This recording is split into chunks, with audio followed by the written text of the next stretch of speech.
तर आज आपण इथे ट्राय करणार आहोत आपल्या पहिल्या स्पॉटवर तर्रीज मध्ये नाशिकची मिसळ आणि गुलाबी थंडी आहे म्हटल्यावरती कॉफी तर पाहिजेच.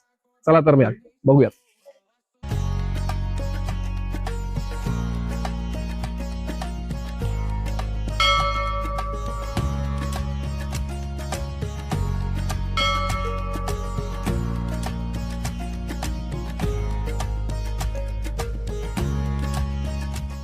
मित्रांनो, आता आलेला आहे माझ्या हातात आजचा दुसरा पदार्थ नाशिकची मिसळ. तर आपण ट्राय करणार आहोत आणि बघूयात कशी येते. छानपैकी तर्री, त्यात कांदा आणि फरसाण टाकलेला आहे.